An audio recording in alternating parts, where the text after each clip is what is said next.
The Vietnam War was unlike any war the American military had ever fought.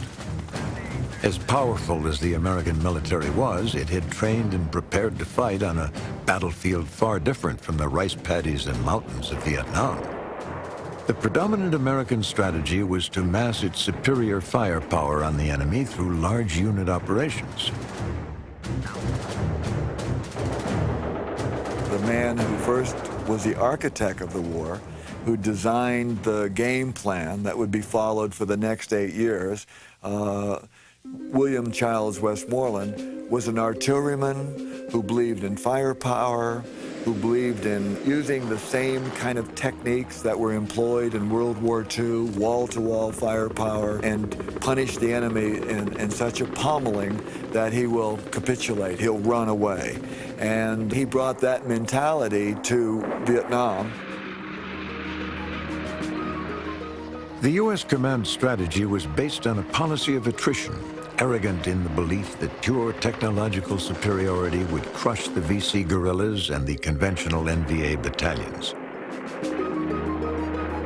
The Vietnamese were fighting a traditional Maoist-style guerrilla war, something which has been taught down the years, particularly in Asia, though they are very good at doing it, as against the Americans who were fighting a Western, high-technology war, which wouldn't have been that out of place in Europe in an extension of, say, the Second World War, or if there'd been a fight with the Soviet Union in Europe.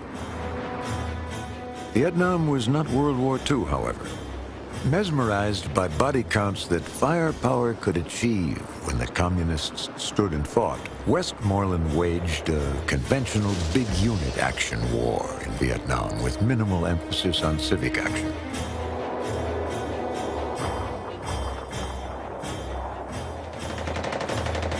General Westmoreland was sort of a by-the-book type of soldier.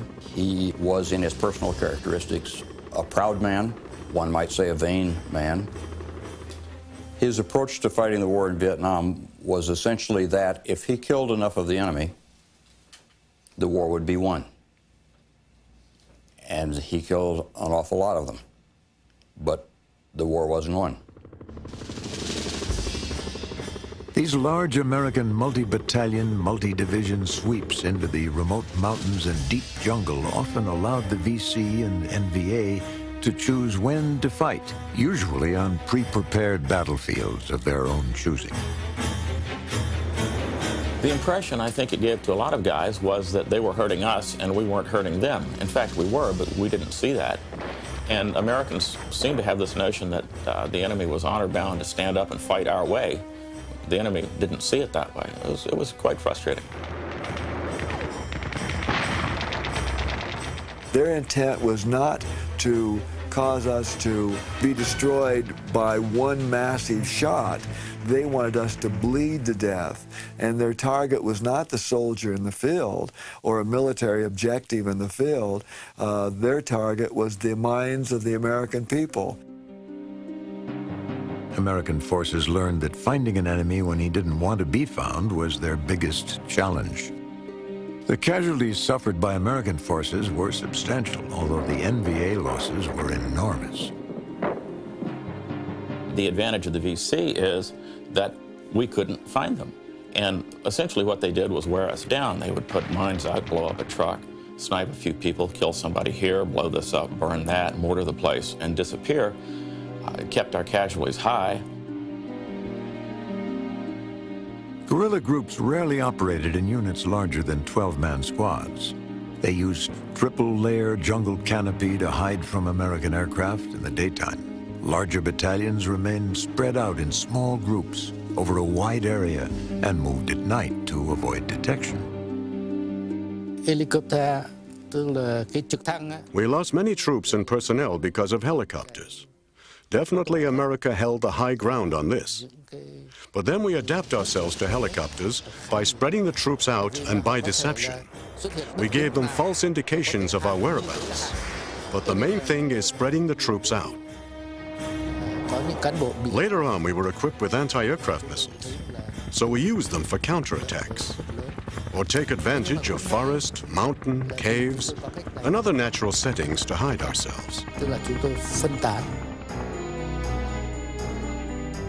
The American and South Vietnamese armies hunted their foes by day, while the VC and NVA operated at night. Ultimately, it was the civilian population who was caught in the middle. Well, they wanted to survive, and they did what they needed to survive. They didn't want to be killed by the Vietcong. They didn't want to be killed by us. They wanted it all to go away.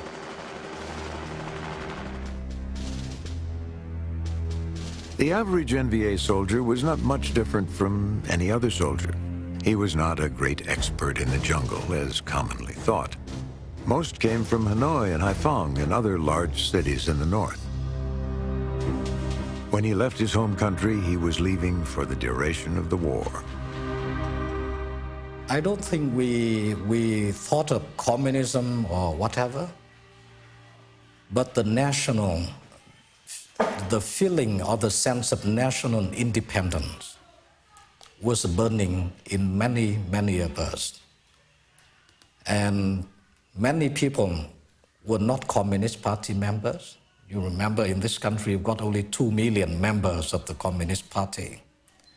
The rest were not Communist Party members, but they would fight on and on. The jungle was as new to most of the NVA as it was to Americans coming from Chicago or New York. I've read translations of journals.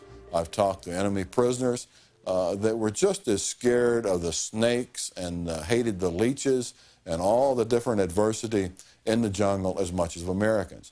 Of course, there's one big difference. The American was only there generally for 1 year. The North Vietnamese came down the Ho Chi Minh Trail. He knew if he did not end the war, his children, or maybe his children's children, would have to continue the fight. One of the unanswered questions from Vietnam remains the actual number of NVA and VC casualties. Malaria and diseases proved to be as deadly as American bullets.